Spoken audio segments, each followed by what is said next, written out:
I am Mudita, and welcome back to Satisfactory. This is my 1.0 playthrough where I attempt to load balance all my factories, because for some reason, this is what I call fun.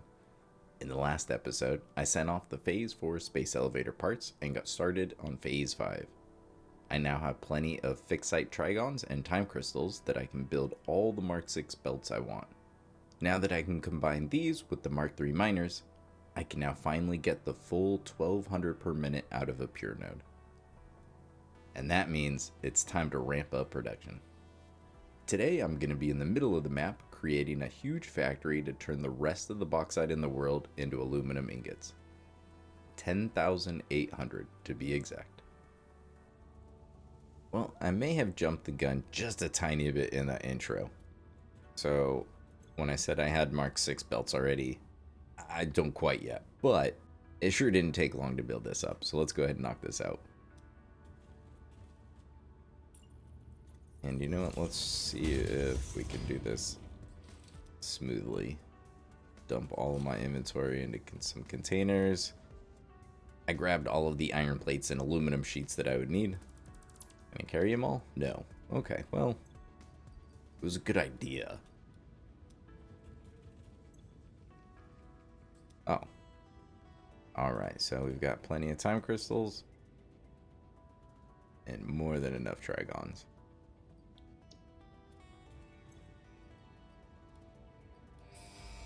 Oh, Mark 6 belt. How cool is that?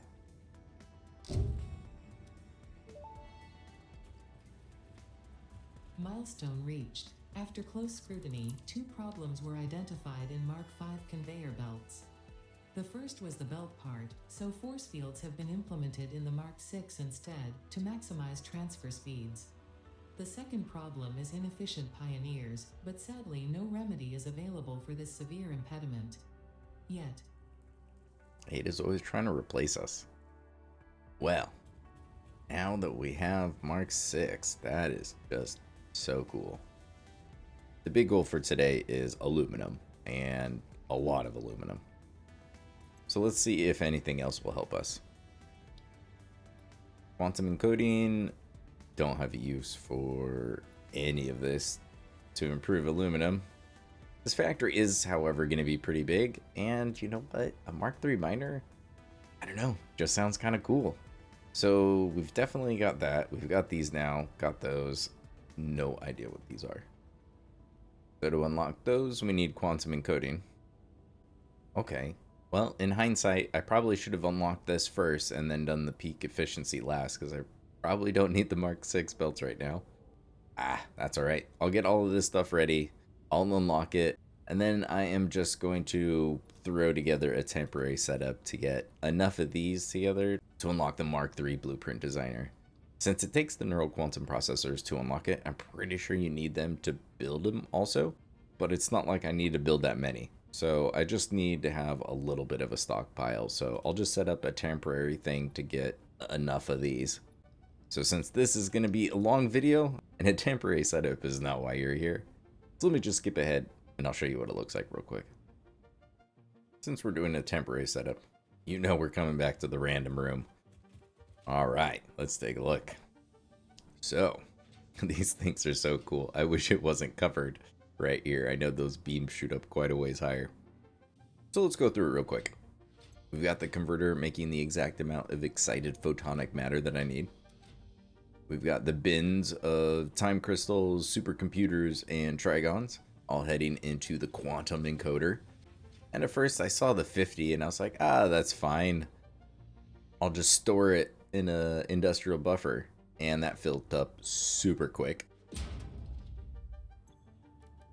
And thankfully, if we go over to my hard drive library, I have just a ton of hard drives. Not to mention a couple more left over. So it didn't take long for me to get the alt recipe I was looking for. Plus, any excuse to use more particle accelerators, am I right? These are just so cool. So I'm using the dark matter crystallization just so I can get rid of all of the dark matter. So right now this is using up more than that machine is creating, so eventually I'll get rid of that whole buffer and I'll just have a whole bunch of dark matter crystals. For now I'm just going to store them in a bin. Not really sure I have a use for them. I'm probably going to end up just sinking them. But for now, we'll just store them. And there we go. Now I have 100. We can go ahead and get this turned in.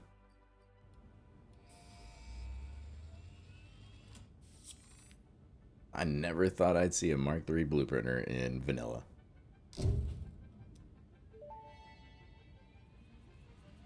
Milestone reached. The Blueprint Designer Mark III allows for 20% increased blueprint size in all dimensions, for an overall 71.2% increase in volume. Sadly, I doubt we will see equivalent increases in your efficiency. Damn, that hurts, Ada. I'm trying, alright. Okay, and yeah, we've already got everything we need, so just fly up here real quick. Wow. Oh yeah, the beam of light does shoot through the floor. Yeah, well, it's a good thing that one's temporary. It's cool, but yeah, not not exactly where I want to put that. Wow, this thing is huge. Especially because since it's 6 this way, that means that it is 12 this way. Because they're only 4 meters this way, 8 meters by 8 meters in the other 2 dimensions. Well, this will come in handy. So by the end of the video, we'll have the huge factory out there in the red forest. But first, I need to head out to the swamp. Taking a look at the map, we can see down here, I'm using most of the bauxite down here in the swamp. I've already got the miners on the 2 that I'm not using, but there's a pure and an impure. So that's 1500, and I want to take that over into the red forest. The large majority of the bauxite I haven't used is here in the red forest, with some more being right down in here. So I'm going to grab that too, although I'll probably just belt it. Is this going to be overkill? Absolutely. But I think that's fun. There's a number of things here in the late game that are going to use a good amount of aluminum ingots. I'm going to build a decent sized train station and then a real large factory that's going to deal with all the rest of this bauxite. And then this train station will be somewhat centralized, and I can send a train to wherever I build a new factory for these new parts. So I will see you back out in the swamp. Back here in the swamp, first aluminum factory is still working away, running like a charm. Which is a good thing, because I have plans to do some of the things similarly, obviously not exactly the same. I do really like having the refineries right next to each other, because the output of one just leads into the input of the other. So I'm going to do it a little bit differently, but I'm going to keep that theme still going. The next step is the train station. This thing needs to grow. It's time I add a second floor. So I think what I'm going to end up doing is, let's take a look. This is, oh, plenty tall. Okay, so I need the clearance to be 6 foundations. So this is where the new ones are going to go. Usually the easiest way is to just lay out a couple temporary ones right past where you need to go. And now, I'll get this in the right spot. Even though I have bigger foundation blueprints, I'm just going to use the same ones that I'm using just so it's the exact same. This makes the spacing and everything easy. So I'm going to lay down a second story here. And then we'll get started on the train station out into the red forest. Let me get to work, and I'll show you what that part looks like. Now the first floor has a roof, and if we go up here, got the start of some new train stations. Going with my typical train size of 2 engines, 8 freight platforms, and then 2 engines. Let's go ahead and get started. I want to line it up with the middle train station, and then that one will just curve in. And then I'm going to do something real similar to what I did at the home station and create a ramp for this train line, because this is my personal one. So it can come up here and then join up with this track. The teleporters are just right there, but at the same time, they are so far away. So for now, we're going to keep expanding my own train line so I can get around. I just like to be able to set the train and take a little tour of my world every once in a while, which I really don't have to do very often. Dimensional depots, I so rarely go back. All right, so the straight one obviously works. Let's make sure. Ah, perfect. Okay. Now I can keep using my hover pack. And so I'm going to keep alternating my blueprints. So one's with tracks, and then one without a track, with the track, and then this one will be the support.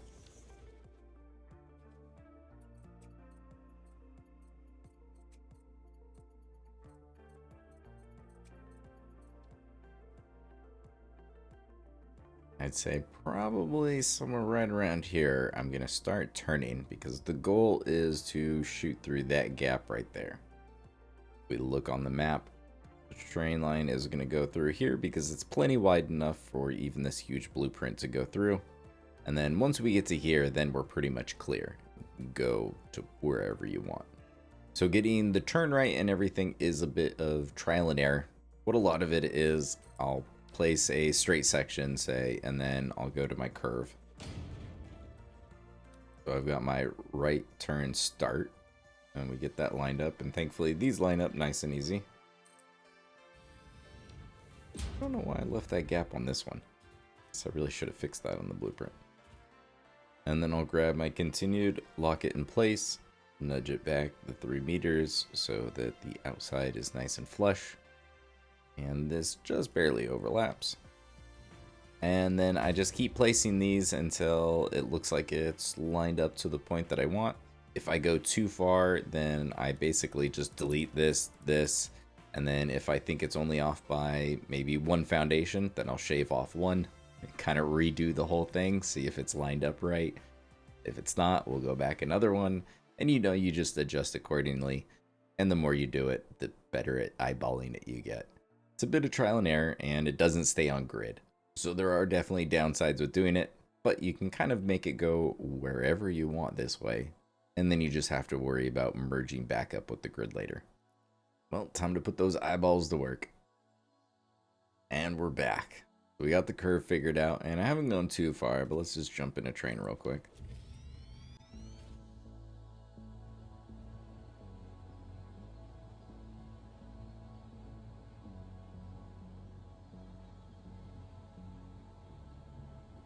And ta-da. So now that we're here, we can pretty much go wherever we want. And I've already added the supports.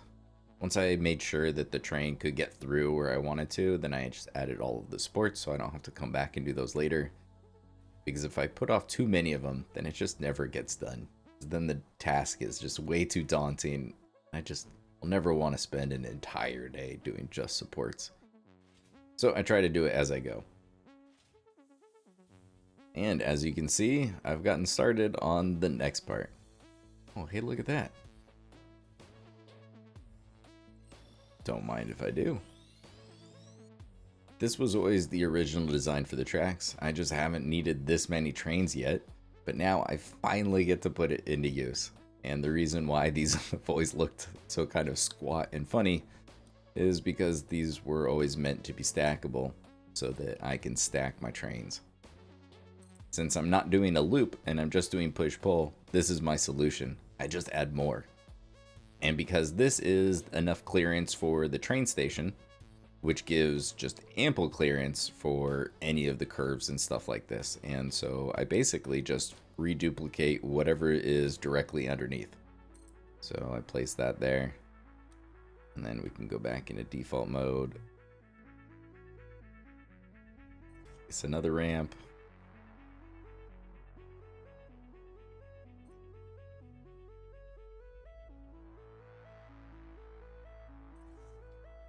And then the last one.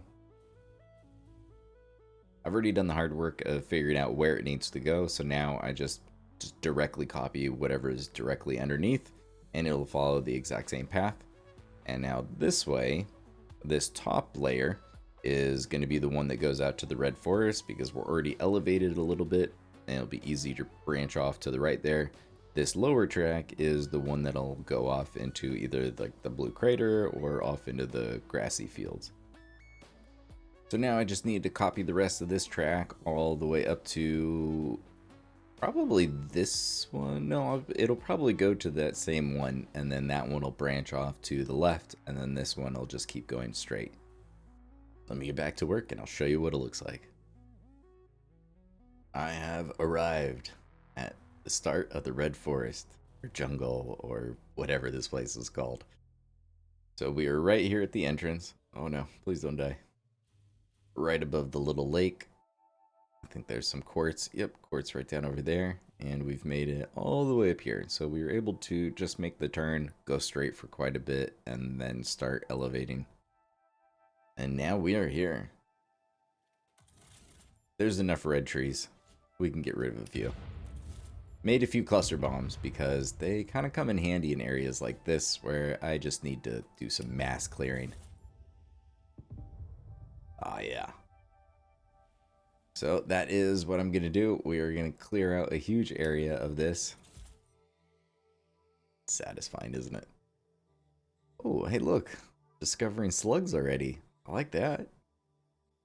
I'll go straight a little bit farther, and then the train station's probably going to go somewhere right around here, and then the main factory is going to be kind of in the middle here, I think. Sure, I'm going to have to deal with some wildlife, too. The nice thing is, because I haven't done any exploration, there are a ton of Mercer spheres and summer sloops and more hard drives for me to get. So it's going to take a little bit, but the nice thing is you get to do a little bit of the exploration with the hover pack, which, let's be honest, fighting spiders being able to hover and move in the air, a whole lot easier. I don't know about you, but I like being able to hover out of their range. It's kind of great. But thankfully, you can blow up these giant things. I didn't get both of them with that one. That's a shame. There we go. I'm not going to level the entire forest. We'll leave a little section as a little nature preserve. Well, I've been working away, and the train station is going to be on grid because it makes it so much easier when you can have belts coming in from other factories that are on the world grid. It just makes that a whole lot easier. So this is what I usually like to do is I'll figure out where the train station goes, align it with the world grid, and then figure out how to merge this onto that in a way that I like. But before we get to that, just notice something weird. I was working away in this area, and every once in a while I would hear that sound. And I would look everywhere, but as I started looking, it went away. It's driving me nuts. What are you doing up there, Mercer Sphere? And of course, you are really high in the air. So, how tall does this get?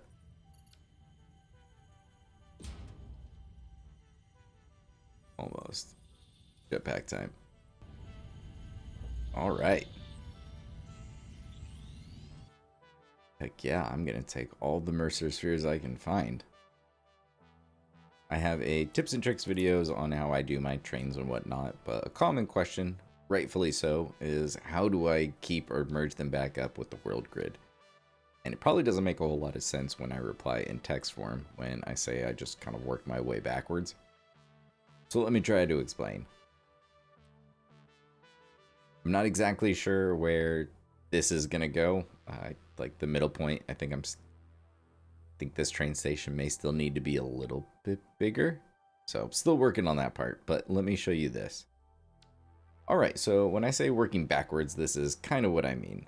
Let's say that right here is where I want them to come in.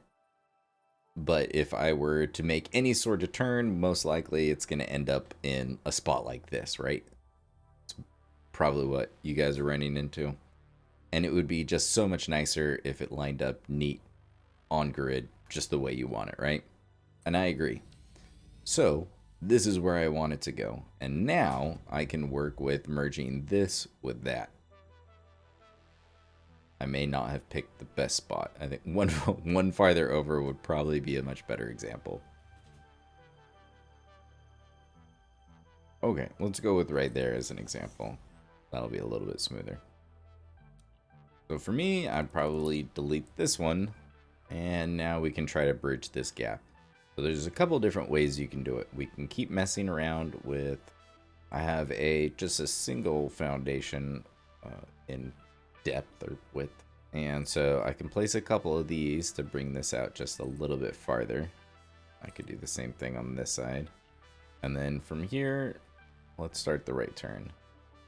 All right, that would be a little bit closer, almost in line, but not quite. And then on this side, what if I started a left turn? But it does line up pretty close. I would probably, let me do a half nudge. Ah, there we go. Okay. That is pretty close. Oh, still a little bit off. But this is basically how I would do it, is I would mess around with just adding, you know, sections of these. Sometimes even it's as little as, you know, I need an extra meter. And so you place one and then nudge it like 7 meters all the way into the other one, just so I get that 1 extra meter to get the distances just right. And then you redo it.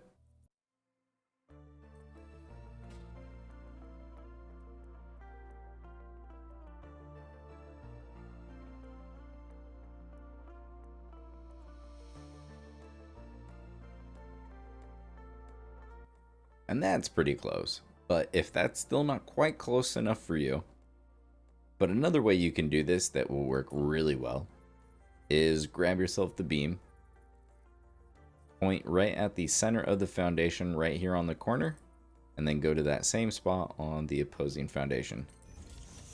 And now what you're going to do is grab the foundation, and if you snap it onto the beam, it'll snap at the very center.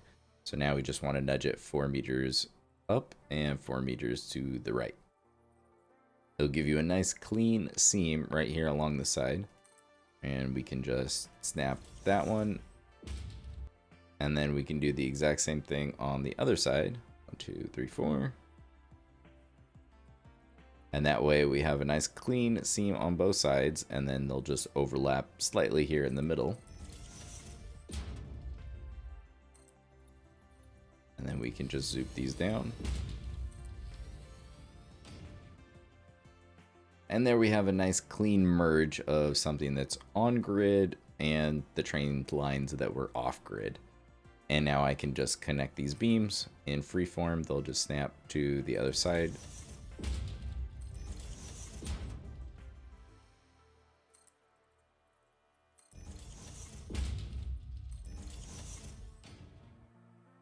And then you can just add connectors to wherever it doesn't quite line up smooth enough. And it'll cover any of those gaps in the beams, like right there. All right, now it's back to work on this train station. Well, it turns out I built the train station directly on top of one of the nodes. And I'm using all of them. And I don't want to raise it up any higher. So we're just going to work around it on this floor. I don't think that'll be a problem. I think I'm probably going to put one train station, and the rest of it is going to be largely the belt work. I need a little bit of space to do the load balancing for the bauxite nodes that are coming from the swamp. And oh yeah, we're at that kind of awkward spot where we run into a good amount of fog if I go just a little bit too high. But if we drop down right below it, you can still see pretty decently. So I'm going to have a train bringing that 1500 bauxite over to here. We'll do the load balancing. I'll also use this as kind of the gathering point for a lot of the bauxite nodes, since we've got one obviously right here. There's, you know what, let's just go ahead and throw one of these down. Power it on real quick, and there we go. Okay, so yeah, we got the normal, the impure, another normal. Oh, and that one's a pure. Nice. And the crude oil, which is probably what I am going to go set up first. So if we go down a little bit, we can actually see better. And if we use the photo mode and zoom in, that crude oil is right there. And I need the majority of what's coming out of that resource well to make the petroleum coke. Now seems like a good time to go over that flowchart. And here we have it. So relatively simple. I know the numbers are the crazy part. So we're going to take the 10,800 bauxite, and I only need a little over 3,000 water because I am going to be recycling it. So that does save a good 7,500 water that I don't need to input. And as you notice, I'm making a little bit extra petroleum coke. I figured I might as well just use the entire resource well, just use the entire thing for petroleum coke, and I'll have an extra 1,000 and send it off to the train station along with that extra 900 polymer resin. I'm finally going to use that soon, don't worry. And then I'm just using my two favorite alternate recipes for aluminum, the sloppy alumina and electrode aluminum scrap, and then I just need a few smelters. And I'll have 10,800 aluminum ingots ready to use for whatever projects I have next. Well, change of plans. I realized I wasn't quite sure where it was going to go, and that may change the design just ever so slightly. So I laid down some foundations, and this is the start of the factory. And this is the small part. Let's lay down my handy dandy Mk.3 blueprinter. Let's go through the blueprints real quick. Got my aluminum subcategory, and I'll share all of these on my Google Drive, and there'll be a link in the description. So originally I came up with this one because I can fit 4 refineries in here. I should just do that. But then I realized the total amounts that I need were going to be in sets of 15. So I should just shorten this and just do it as a 3 refinery. So then I won't have to delete anything, and it just makes my life easier. So I'll share both, but I definitely only used one of the two.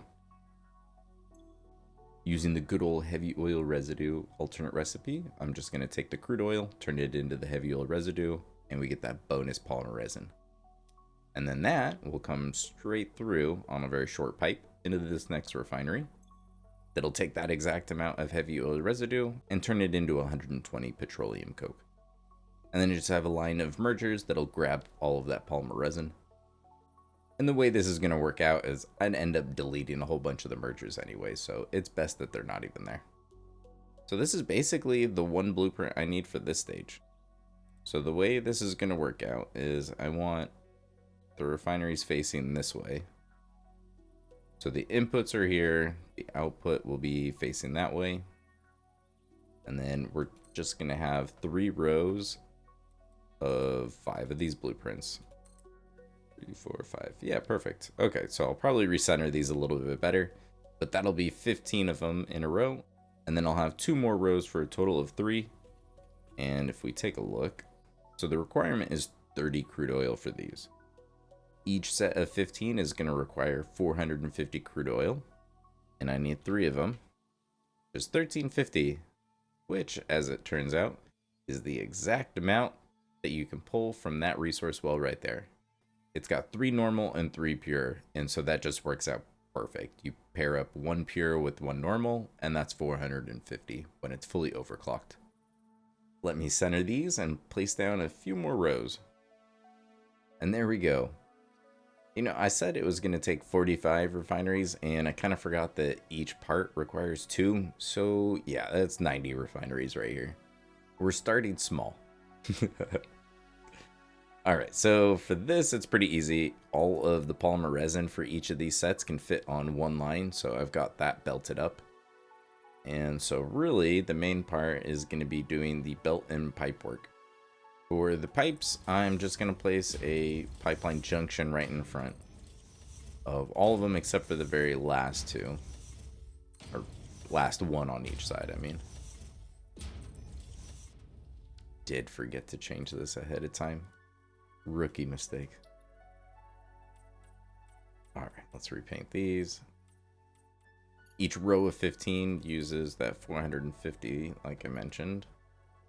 And of course, can't wait till we get straight pipes. It's going to be so nice. Each row of 15 needs 450, so we've got to use the Mark II. And thankfully, that's not anywhere close to being completely full. So I don't have to worry about any issues with having these things completely full. So I like to pre-fill the pipes, but if I have the machines powered on ahead of time, they're just gonna start right away. And I don't really want all of the machines to just back up with all of the petroleum coke. So I'm gonna pre-fill the pipes, and normally that's all I need to do because I keep the system so small. But with something like this, where there's 15 refineries that are all gonna be fed off of this line, the issue becomes they all have that internal bay of 50. So if we've got 15 refineries, they each have the bay of 50. That means almost immediately, these things are just going to suck up the first 750 crude oil that's in the pipes. And these pipes are actually going to get kind of empty as soon as this thing turns on. Because if I have this turned on ahead of time, then it's just going to create the heavy oil residue, and then I've got to let it back up somewhere. Because as soon as that goes into this next machine, then those all start. So I guess I could just power those ones off, but I think I have a different solution. The industrial fluid buffer holds 2400. That's quite a bit more than I need, whereas the regular fluid buffer holds 400. So if I have two of these, we can place them fairly close together. I can just have these connected, and then I'll have an extra buffer of 800 that it's already in the pipes. So when these get turned on and they basically suck up all of the oil that's available, I'll have that extra reservoir already built up, and then I could just delete them later if I want and just reconnect the pipe if I want to keep it a little bit cleaner. But I don't really mind. These are nice and small, and I think I'll be able to keep them out of the way. So I'll have them for each set because I'm going to have 3 pipes, one for each of these rows. So that'll take care of the crude oil. As far as the petroleum coke goes, I'm going to merge that this way. And the reason being, so if we look on the map, this lake right here should have plenty of water that I can use for this project. So if the water is coming from over there, I'll just have it come up to basically this point, somewhere around here. And then it and the petroleum coke will come up to this floor. So this is how I'm going to do the mergers. I'm going to group them into belts of 480, and I'll explain why once I get to the next step. So I actually don't need the 4th one, so we can skip that one, and then this set of 4, because each one outputs 120, so I just need to group 4 of them together. This group of 4 will all line up on this. So I just need Mark II belts into the very first merger, basically. So that would be 240, and this would be 360, and then we'll have a full 480 belt out of there. So obviously I can't just run these on the ground, they would clip through all these other mergers. So we just need old Stubby here, and we'll just run it right over those mergers. And this way I can get all 3 belts in the same foundation.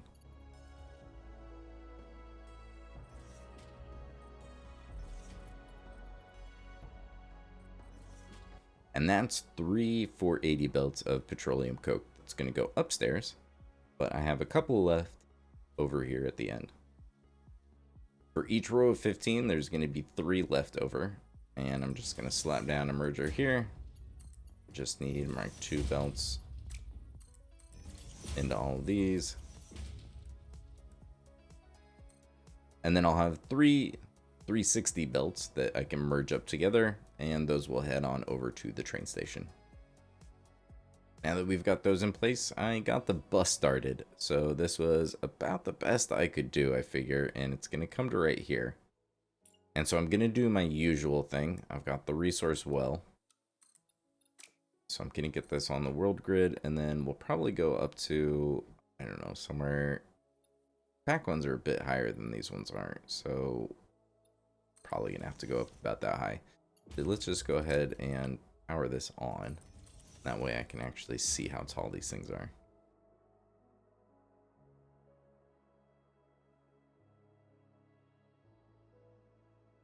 Just need our well extractors, and I might have to reorient these, but go ahead and set these down for now just so I can get the height right. Yeah, I'm definitely gonna have to spin those around, but that's okay.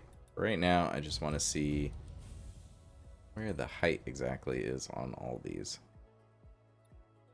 It's the one thing that's always a little bit challenging for me, and this was the best way I've been able to come up with dealing with them, is just to go above them. Because the issue is, if you have something, say, even just right above it, right? If this was a miner for an ore node, if I deleted this and I replaced it, the miner would sit on top of the foundation, and then it's great. And then the belt is at the exact level that you need. But this, however, is going to clip through the foundation no matter what. So when I grab a pipe, it's not going to be just right at the level that I want every time. I guess even if it was taller, it wouldn't be right at the right level. But you understand what I'm saying. So that's why I just go up. And so then I'll take a pipe and put it in horizontal to vertical. And most of the time, I'll get it basically in a decent spot where it doesn't look too horrible or anything. Yeah, like something like that. Maybe we'll lock it in place, nudge it so that it's right on the seam. I like that. And then afterwards, I usually take the floor hole and then I just fake it, because it does look much better if the floor hole is there, in my opinion. But a lot of the times it's just easier to find the right placing without it there. And then, like I mentioned before, some of these are going to be normal, whereas, well, I guess actually this is the normal. This one's the pure. We need to crank this up. And there's the 1350 I was looking for. So then I just need to pair up a pure and a normal node, and then I'll have the 3 pipes that I can send on over to the factory. Even with my old 1080 card, it's still a beautiful game. Well, the oil section is done. Let's go take a look. So this is the bus. I decided to just cover it with the reinforced windows because those look, sturdy. Make for a good bus, and in that way I can still see it. And they just come from right over here.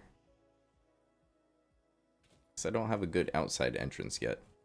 Still working on some things, but once you get here, my idea is that I'm gonna put a hyper tube, somewhere around here, and that way I can get from the factory over to here if I ever needed to.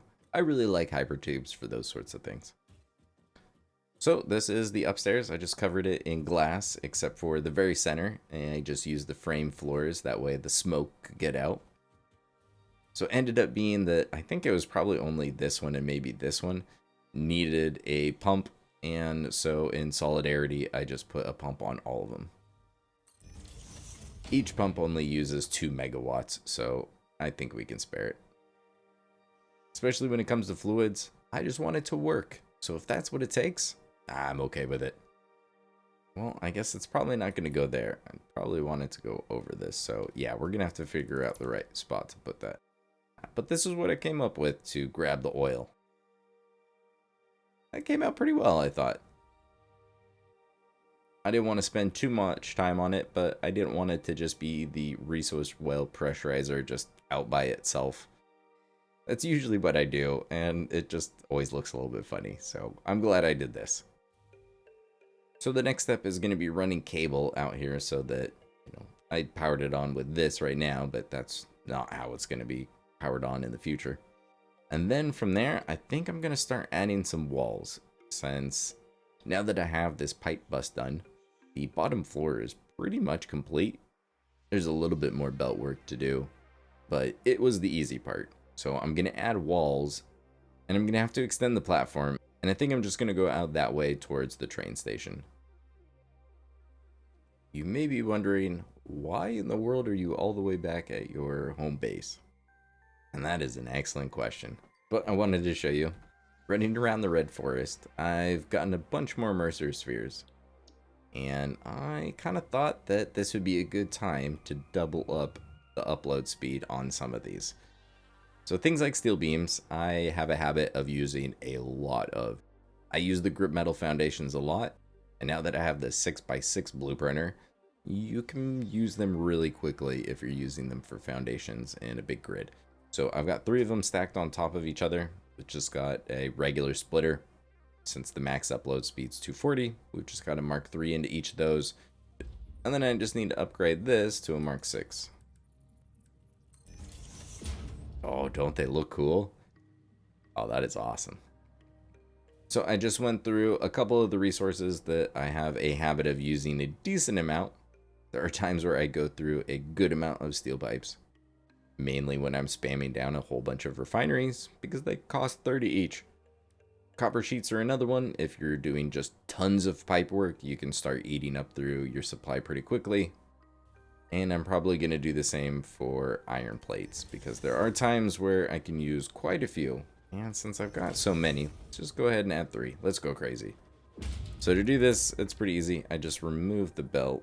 That way I can get this exactly in the spot. Right now, I'm just alternating basically the spots so I can squeeze in as many as I can without clipping. So we need Mark 3 into there. And now this one can fit right next to that lift and not encroach at all. And then we can go all the way up to this level for that one. That goes in there, and that goes in there. And then we'll just grab our Mark 6 belt and make sure we upgrade this to Mark 6. And we obviously need to upgrade the one below it as well. Because now I'm at the part where I'm about to spam down just a lot of concrete, a lot of foundations, just a lot of everything. And so being able to quickly resupply it and not have to wait around, I think it was worth the trip back here. Well, now it's time to catch a train, and I'll meet you back at the swamp. Well, the train station doesn't look too different, but I've done some work over here, and I'm pretty happy with it so far. So these are just blueprints. I decided to just make a really actually pretty simple blueprint here that I made the corner out of.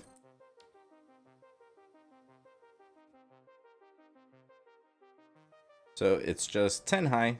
I guess I could have gone a little bit taller. I'm pretty sure I built this in the Mark 3.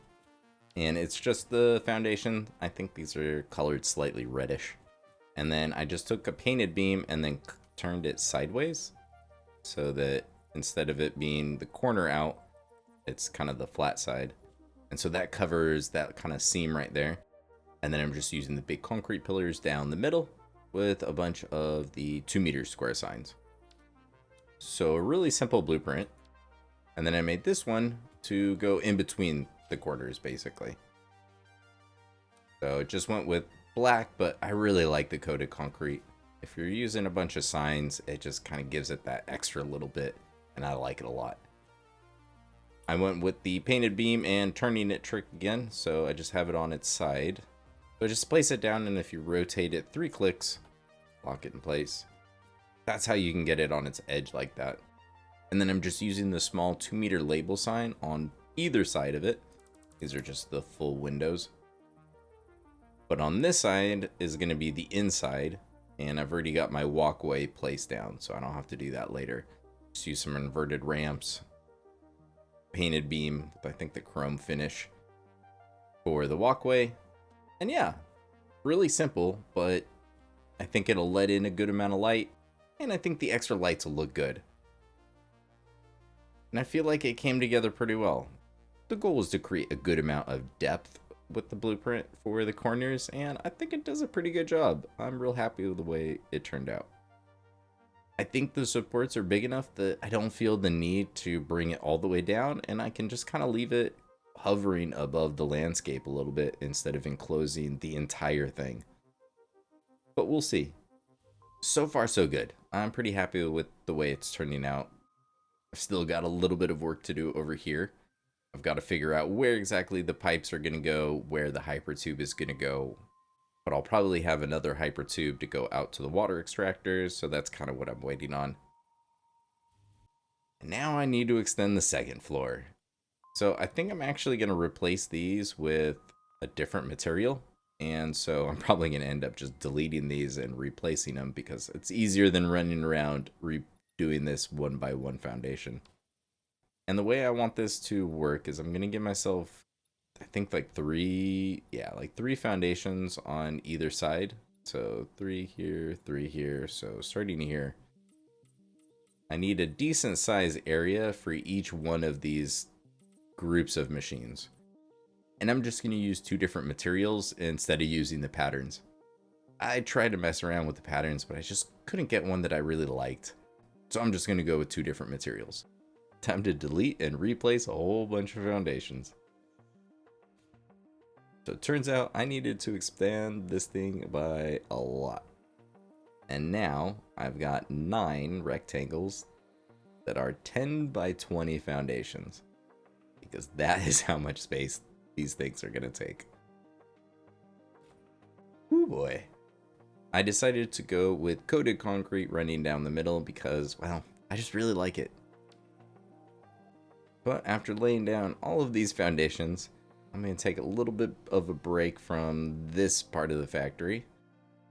And I'm going to head on over to this side where the water is. So this is the next step for me. I'm going to use this lake right over here. And I'm going to scoop up all 3,000 something water that I need. It took a little bit of trial and error to get these all in the right spot. But I think I've got the water extractors where I want them. So let's run through it real quickly. Each of these water extractors is overclocked to 150%, so each one is putting out 180 meters cubed per minute of water. I have 2 water extractors paired up together, and then right afterwards they go directly into a Mark II pump. Since I'm raising it up to this level, I was going to need a pump, and placing them somewhere on the vertical just sounded like much more of a pain than trying to do this. They get paired up, they go into the pump, and then they all head on over to here. So for the most part, it was pretty easy getting them grouped together in a 3x3 little grid here, which fits real nicely in a 1 foundation and 2 wall high area. And then this bus just heads on straight over. It'll meet up with the crude oil and then head on over into the factory. So now it just needs a little bit more decorating. And same thing with the crude oil over there. I'm not going to go too crazy. So I think at about this height is probably what I'm going to work with. And then I'm not sure if I want to just use foundations to close this off, or maybe I'll kind of change it up. Maybe I'll use the pillars in some way to kind of outline the roof. And then I'll enclose it, probably use a lot of the glass roofs because I think that usually looks pretty nice. But nothing too crazy. Just want to cover it so it's not just a whole bunch of water extractors just in the middle of a lake attached to a bus. And here's what I came up with. That's not too bad, right? So I wanted to try something a little bit different. So I made the kind of corners out of the concrete, and then I just used the big concrete pillars to kind of outline the roof. And then to kind of bridge the gap, because it looked a little bit weird just with the concrete pillars right on top, the painted beam kind of helps bridge it, I think. And then I just used the normal roofs and then some glass ones for the middle.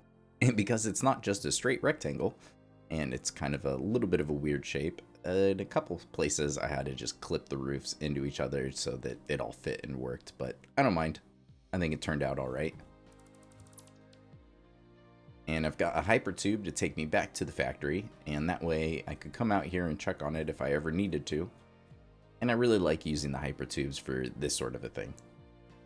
I did have to push this whole row of water extractors back by a foundation because I needed to squeeze that pump in there, and it was just not going to quite work because these came in from right here, and yeah.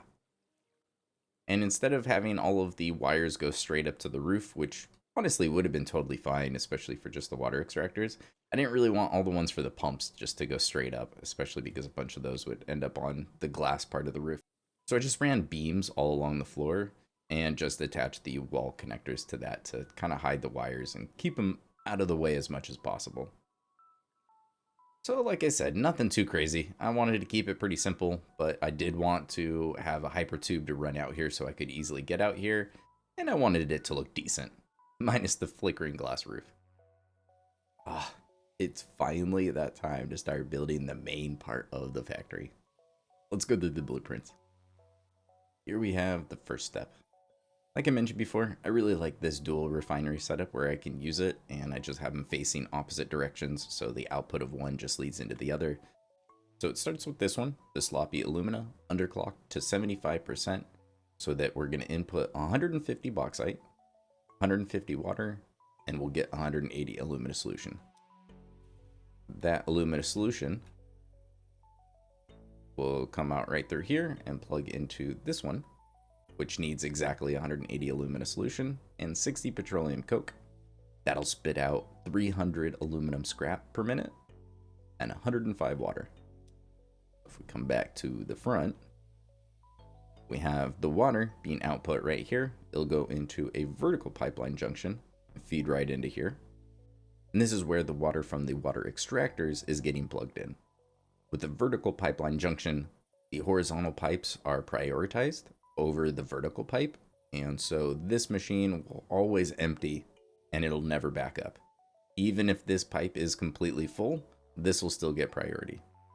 I recently was watching Total Eclipse and he demonstrated on stream that you actually don't need to do this and you could have a vertical pipeline junction.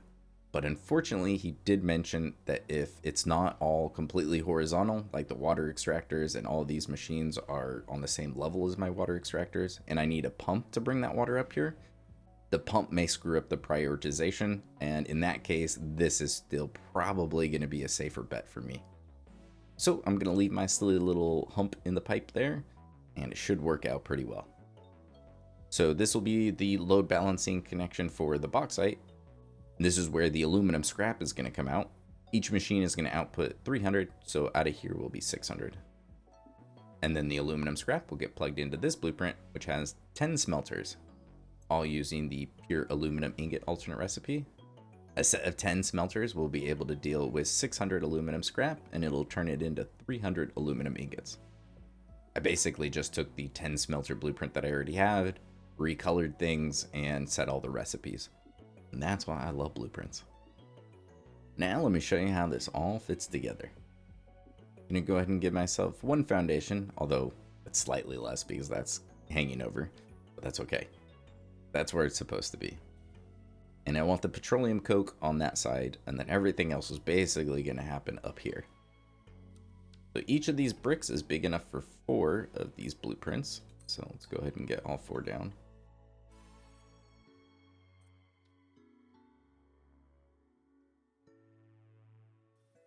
Let me explain why I designed this whole thing this way. Like I mentioned, each one of these refineries is going to intake 150. I've got 4 of these blueprints, so that means there's 8 of each type. So with 8 of them, that's 1200 exactly. One full Mark 6 belt of bauxite will feed this whole section of refineries. So let's take a look at the water now. This is going to output 105. This one needs 150. So for each pair, I need 45 water coming from the water extractors. And so that means for each blueprint, that's 90 water that needs to get plugged into there. I've got 4 blueprints, so that's the 360 water, and that's why I paired up 2 machines into one pipe.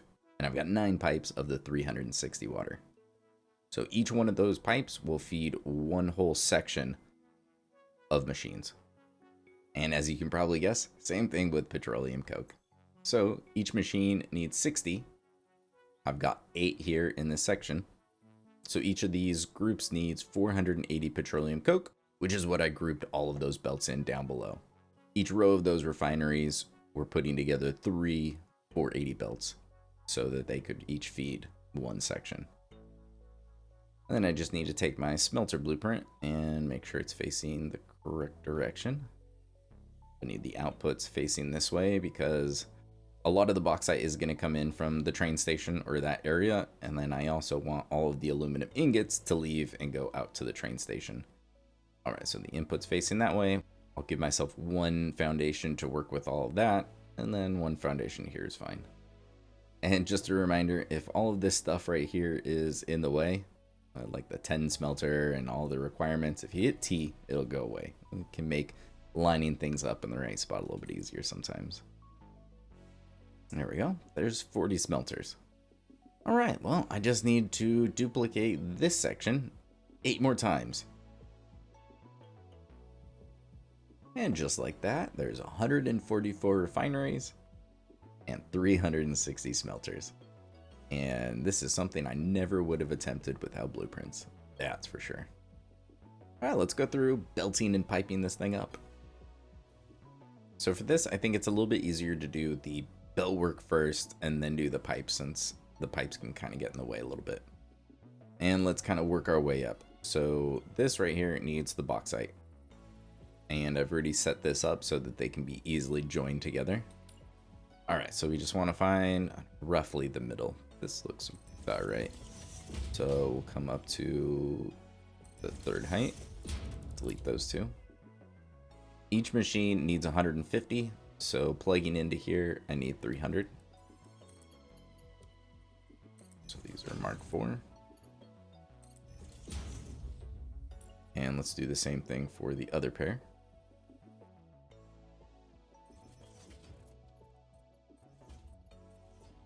Alright, so to bring these two together, normally what I would do is do the same thing, find kind of the middle point, and then we would go up one higher. I would make my little short lifts and they would connect over here. The reason I'm not going to do that is because this is where the scrap comes out, and we're going to go from here to here. So I can't use this height to get over there. So instead, we'll just bring it out. We'll just go to this spot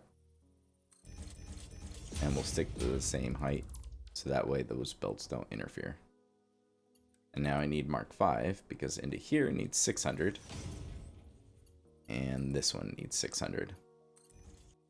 And now I just need to plug the 1200 belt into here, which I'll probably end up doing something like this. So we'll just set that there for now. Man, these belts are just so cool looking. And I love just like how much skinnier they are. Like these are real chonky. And then they get thin again like they're Mark I all over again. Okay, so let's set the rest of the scrap. So for each of these pairs, they're going to go into a set of the 10 refineries. So we'll just plug them in like that. There to there. And there we go. All right, so that is all of the scrap dealt with. We've got the bauxite dealt with. Now let's do the water. All right, so with the water, I'm going to do it this way. And I think that should be just enough. Yeah, okay. So those two will get paired up, and then we'll bring it all together here in the center. And that should be able to be right in the center point. Perfect. Perfect. And we'll do the same thing on this side.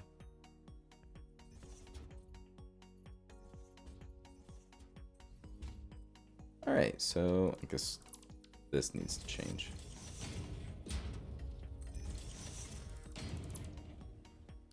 And then the water will just get plugged in right here. Alright, so that is the bauxite and the water. The scrap is taken care of, well, at least feeding into there. So the petroleum coke is the last input that I need to deal with. And, well, that's pretty easy. So we've got two of them already paired up. I've got the lift already built in here. So now I just need to group up more of these. So let's just find the center spot. And then to bring them all together, I am just going to keep everything in line here. So we'll create our short little lift. So if I just place it as a Mark I and then delete it, now I can change this. Let's see, this was 120. So if we've got two 120 lines, this is 240. And now the lift is nice and short. And then I just need one more splitter here in the very center to bring it all together. So 240 into here and 240 into here. Now I just need to plug in one of my 480 belts of the petroleum coke right into there. And everything will be nice and load balanced. Alright, so for the last piece, what I forgot to mention was that I actually made two versions of this 10 smelters. So there's 10 smelters, pure aluminum, and 10 smelters B. And the only thing that I changed was swapping the direction of this merger, which meant that I needed to put the floor hole on the other side. As you can see, floor hole is on the right, floor hole is on the left of this final merger here. And then that way I can have these two mergers face each other. And that way this makes this just really nice and easy. So we've got 300 into each of those. And then we can just bring one more merger right here into the very center. So that would be 600. And we do the same thing on this side.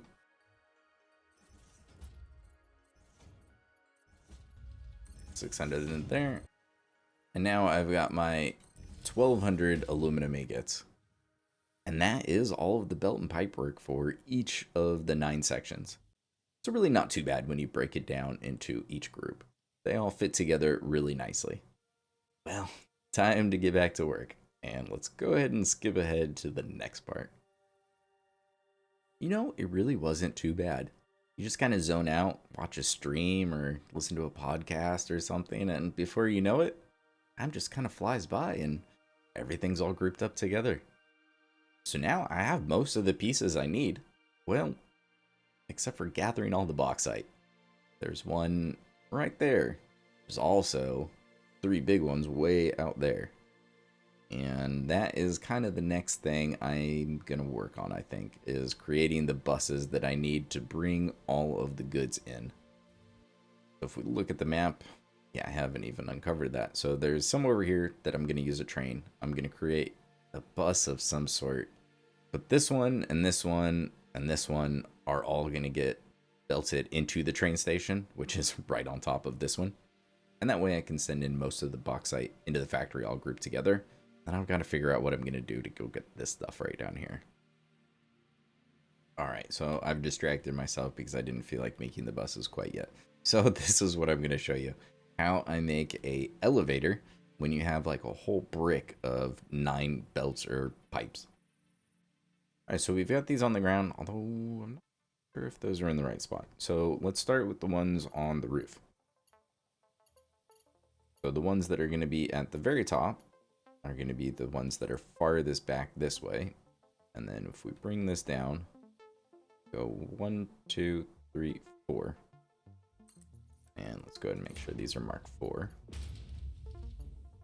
And then we can do that for all 3 of them.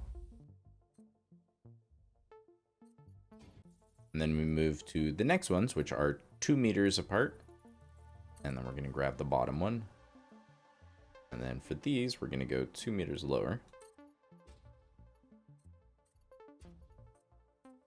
And then for the bottom ones, we're just going to connect them here and then go up. Make sure that we change the direction. That these will go right below these ones. And there we go. There is a 9 lift elevator. And now I can just take, so what I would do is just use the filter tool and then delete all of these.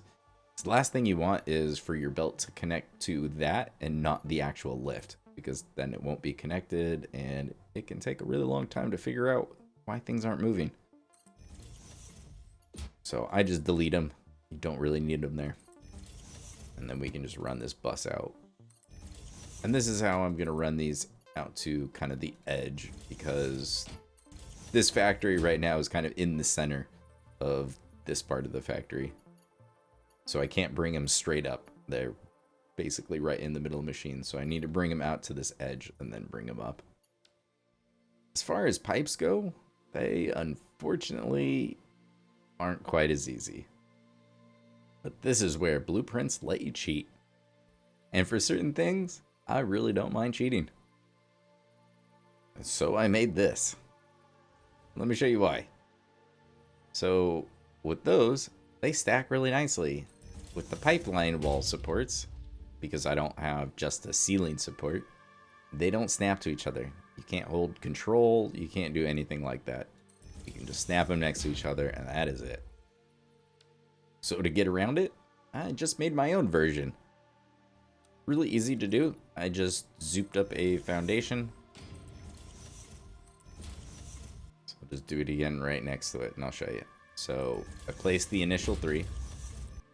And because the difference in height between, like, say, the stackables, the distance between those two is 2 meters. So if I place a 2 meter foundation, it doesn't look like it's going to work. But if I grab the wall support, place it right here, nudge it back, it lines up pretty nicely. And then I just do that for all 3 of them. And then I just grab another 2-meter foundation and do it all over again. And then you just delete those, delete all the foundations, and then there you go. And then you just save that. Now, unfortunately, it doesn't snap fantastically well to the ceiling like I was hoping. So as you can see, in default or blueprint mode, it doesn't want to show up. It wants to show up like on the top of the foundation, I'm guessing. So if I scroll the mouse wheel, it'll actually rotate around the wall, which is really weird. But you know what, whatever. As long as I can figure out a way to work with it. I get it to the right height, which is the important part. I press H. And now I can nudge it into the exact spot that I want it to be in. So maybe 1/2 meter? Yeah, there we go. I'd rather that be right on the middle of this foundation. For whatever reason, this bus is like 2 meters off on a side, and I really don't know why I did that. It sure would have been nice if I kept it all in line, but I think it's because there's a rock there, and to get all the pipes to come out, and I don't know. I could have designed it a little bit better, that's for sure. But we place that there, and because I'm going to use these anyways to cover the bus, I'll just need to drag these out, and then that way I can place another one down farther along. But that's basically how I get around not being able to stack pipes. And then I can just take my pipes and they'll just nicely connect. And I can have 9 pipes on the ceiling. And really, you could do this for as many as you want. And then you're going to do the same thing basically as I did before. So the bottom ones will go to the half foundation, and then these ones can go to the middle. And these go right to the edge.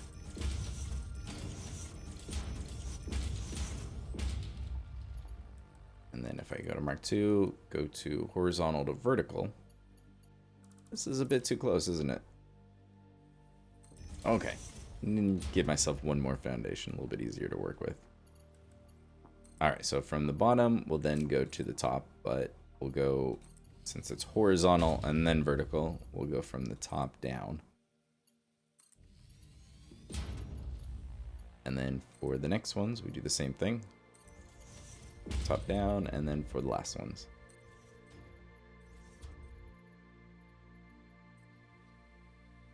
And now I can come down here and just delete all that because there's a whole bunch of duplicates. And there we go. That's how I bring 9 pipes up onto the ceiling and run them along there.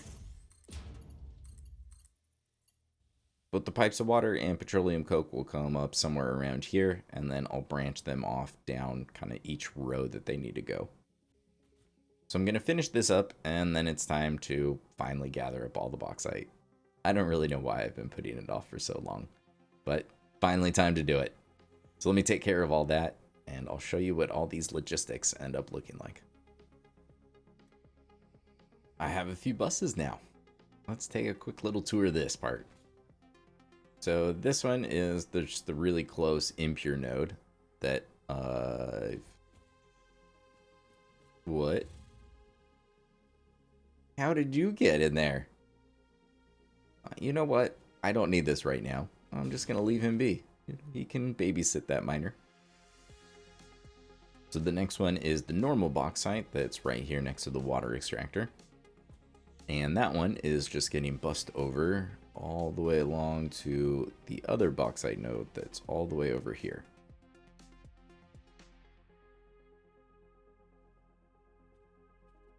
Which is another normal bauxite node, so this one's also clocked to 600. So they're both getting merged up together, and then that gets turned into a Mark 6 belt, and I've got my 1200 that just goes along here and into the train station. And if we just jump over this cliff, what could go wrong? Jump. Head down into here. Ta-da! We have some more nodes.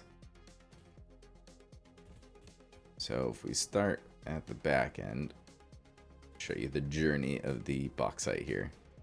So I've got an impure bauxite there. I've got a normal bauxite here.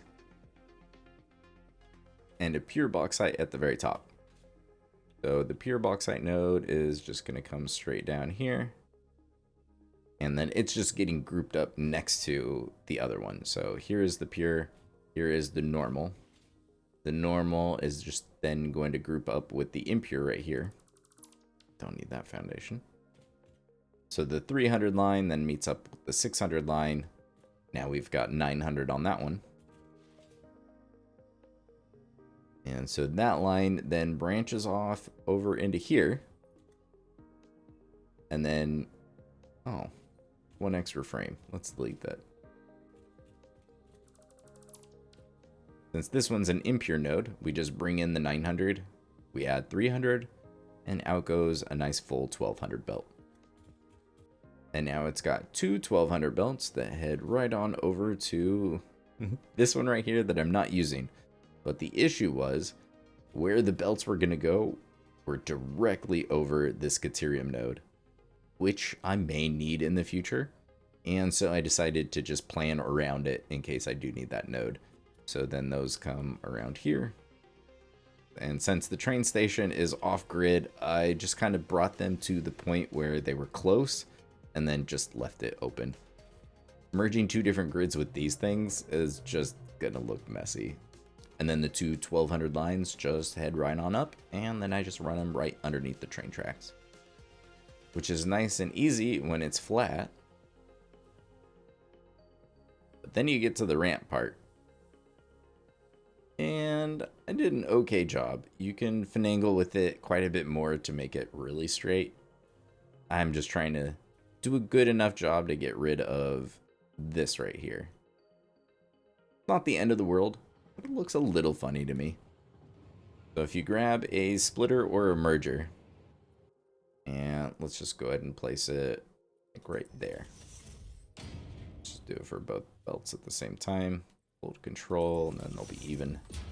Cool. So now let's just delete all of this and the mergers. So now it's nice and flat right here. And let's see, bring it out to here. So at least we got rid of that weird section right there. Now it's nice and flat, but now we kind of have the same thing again up here. We're just gonna dip down just a little bit, and same thing with right here. So let's just chop off the very end on both sides.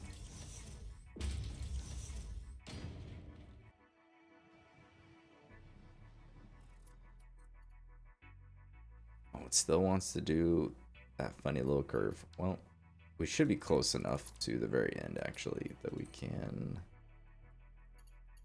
yeah, we can just connect it to the end. There we go, pretty straight. It doesn't have any of the supports, although I guess I could go back and add them, but I really don't mind. But that way you can kind of mess around with it and get rid of those weird little belts and whatever kind of wavy belts you have when you're dealing with ramps. So I'm gonna just finish that one. It's gonna head on over into the train station. All right, so as far as the trains go, I threw down another train station. This is underneath the other one. And I did go ahead and get the swamp train running. And I set up the real simple load balancing. This first one is a 300 line. So I'm using a Mark IV, sending that into a splitter, and then I've got a Mark II and a Mark I. So that's splitting off 180 and sending it back into the industrial storage container, leaving me with 300 on this belt, and I'm just syncing it just so I can make sure I've got good throughput. And then with these ones, I've got two 600s that I'm merging together into a 1200 line. Doing the same thing, I've got a 780 split off a Mark II and a Mark I, and that leaves me with 600. All right, so let's see where this train goes.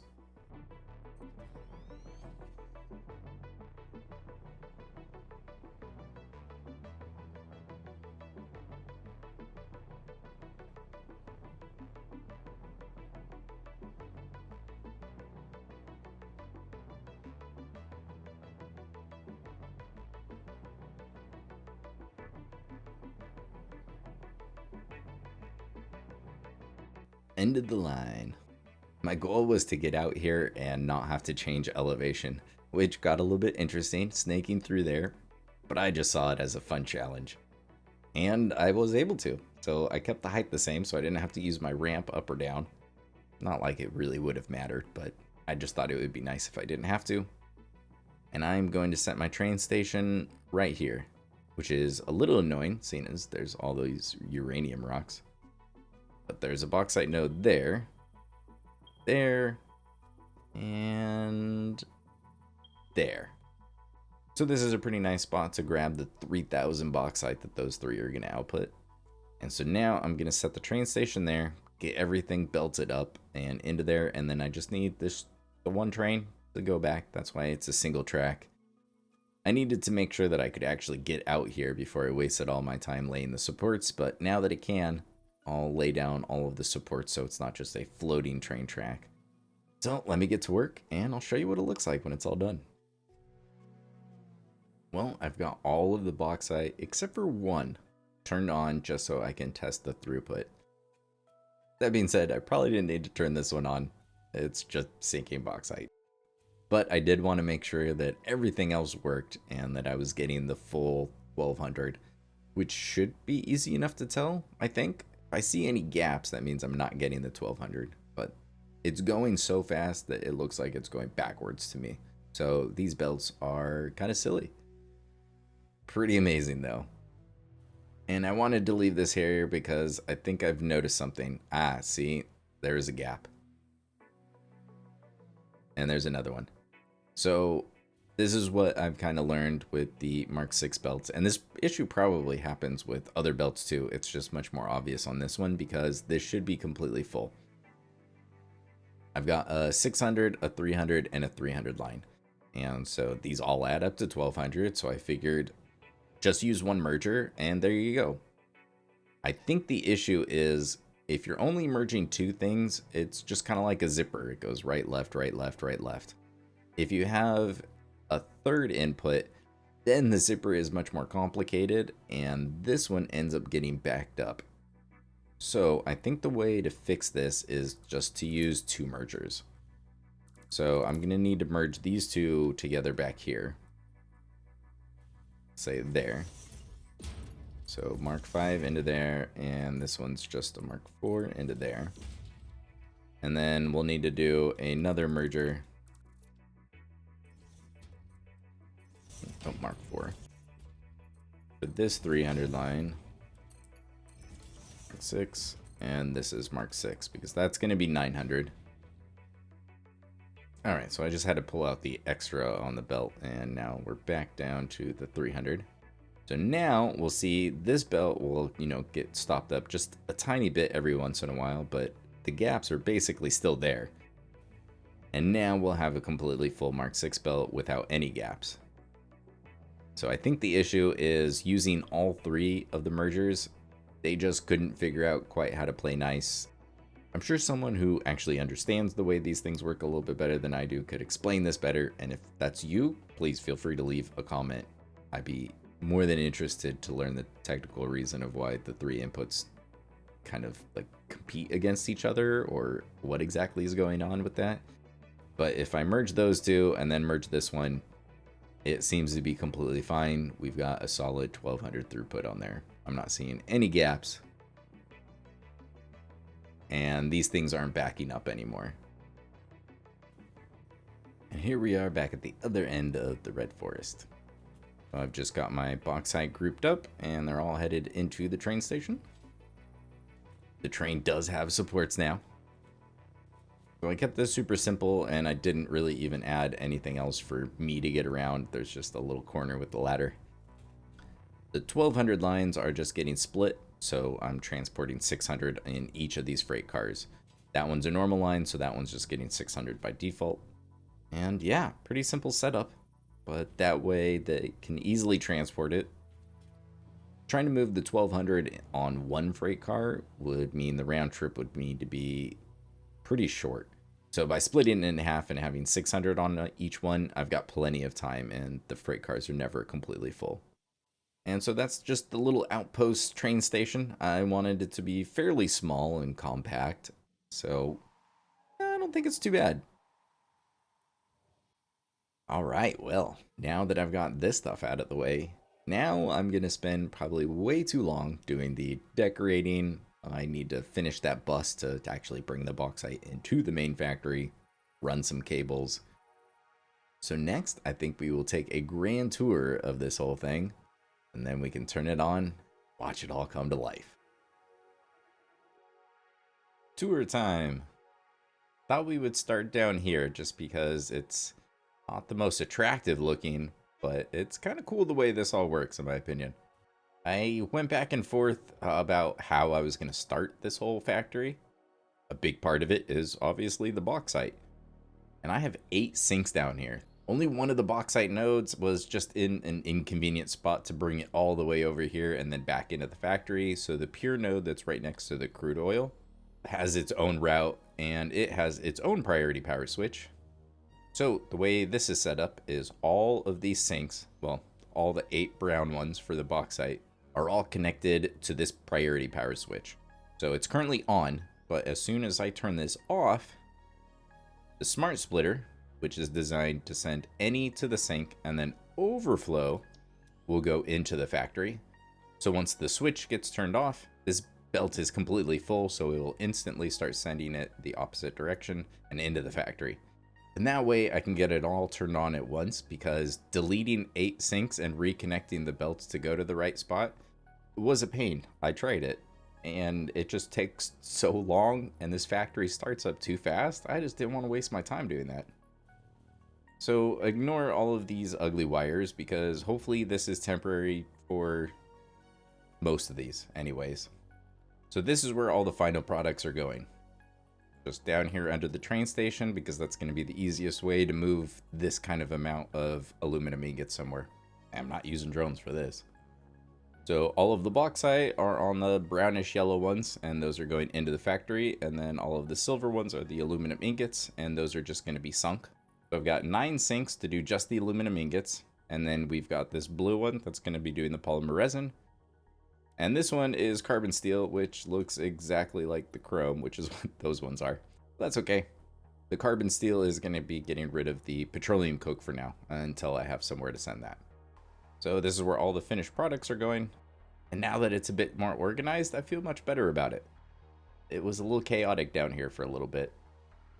Let's head up here, carry on the tour. And there it is. We've got the belt bus coming over here, and that's where all the belts are coming in or out of. And I went back and forth on how to support this huge part that sticks out. And then I realized that I already had this blueprint. If I put 4 of these, that would create kind of a cool pillar just all on its own, in my opinion. So that's what I did. So I've just used 4 of those, and that's kind of the 2 outside pillars. But I felt like it still needed more. So I'm using the same kind of real basic blueprint for the main wall. And then with the corners, I decided to just kind of add this extra bit. So it actually was pretty easy to do, in case you were wondering. I just deleted this foundation. Delete this one. And then I just spun it 45, which is just 1 click of the scroll wheel. And then I just kind of nudge it so it's directly in the middle. That looks about right. And then with this one, I just took the double ramp. I locked it into place, but that would kind of end in a weird spot. So I actually merged it 3 meters in, and then placed it, delete this one, and then replace this one there.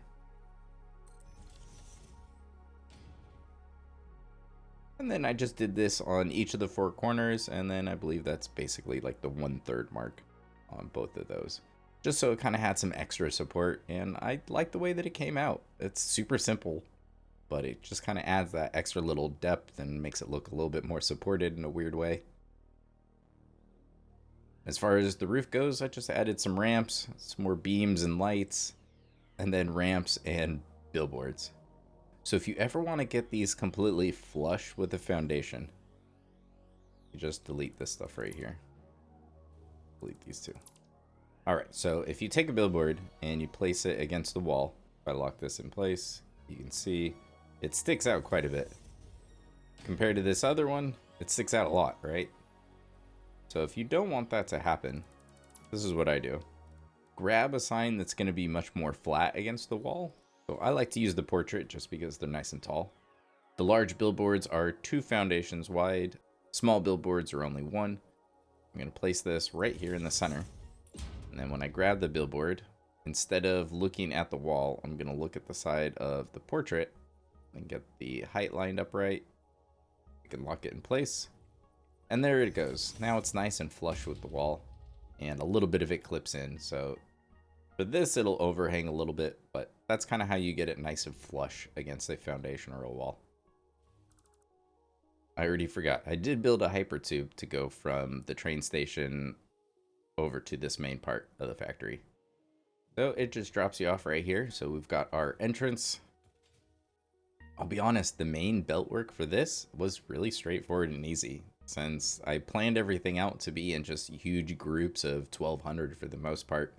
It's just 3 belts of bauxite head down. You just branch one off to each group. And then basically the opposite happens in grouping up all of the finished product. And that just heads on over here, and right below here is that belt bus that takes it on over to the train station. I think this factory is about 72 to 75 foundations long, so I added some hypertubes if you want to get from one end to the other. It's only on one side, but it is kind of nice.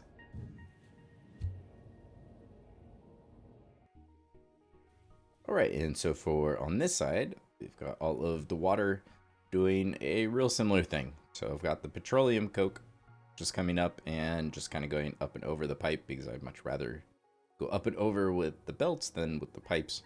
Keep those at ground level as much as I can. And yeah, basically doing the same thing. 3 pipes go off, they go down a row and split off to each group. And now if I take this hypertube, take me down to the bottom floor, where not too much has changed. Like I mentioned, I've got my fluid buffers here, so these are nice and full, and that'll make it so that it doesn't instantly turn on and then turn off because I've just drained all of the pipes. And I also don't have to sit around and wait for things to back up. I can basically just have this whole thing on right away, and this will very quickly produce a whole bunch of petroleum coke. And like I mentioned, the last 3 refineries in each group are getting grouped together. And then I've got this line of petroleum coke, I think it is 1080, headed off to the train station. This floor is powered off right now, so I just have a regular switch to turn this on instead of the priority power switch. The bauxite's going to get turned on first, and then I'm going to flip the switch on this one when I'm ready for the petroleum coke. It's all going to happen relatively quick though. This factory turns on surprisingly fast. And then I also have this hypertube that takes me to the front of the factory. So let's head to the front, and then I think it's about that time.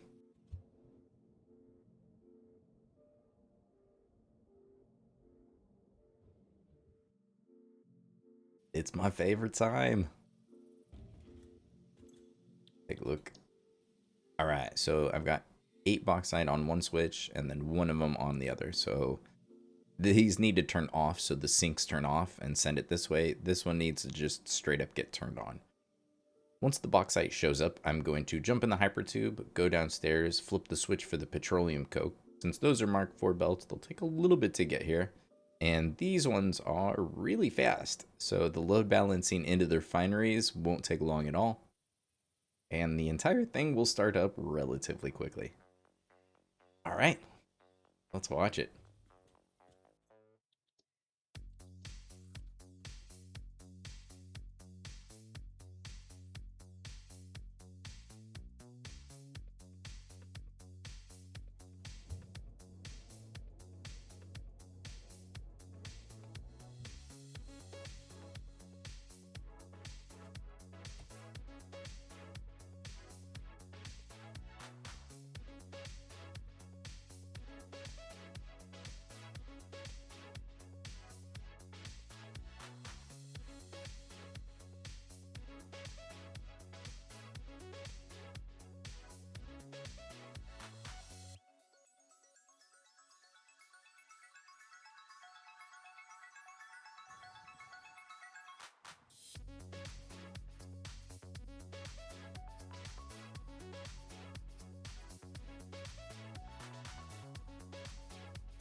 All right. And there we go. So we'll probably see just a couple gaps here and there. Since we're dealing with the 5-way splits, sometimes they take a little bit to get warmed up. And if there's a gap in production on the refineries, then it can kind of reset things and take a little bit to get restarted. So, but in no time, this will be completely on and running. So not too shabby. Have to say, the Mark 6 belts, they do make things travel really fast. And it just looks so cool when you get to see them. Ah, mass production is fun. And this is what the train station looks like. Not too shabby. That is production. This is the part of the game I really enjoy. I've said it before and I'll say it again. Overkill is underrated. My first aluminum factory is making 1,500 aluminum ingots. This one is making 10,800. And so now I am consuming all 12,300 bauxite in the world and turning it into 12,300 ingots. That is mission complete. Another part that I'm going to need in a fairly large quantity here in the end game is rubber.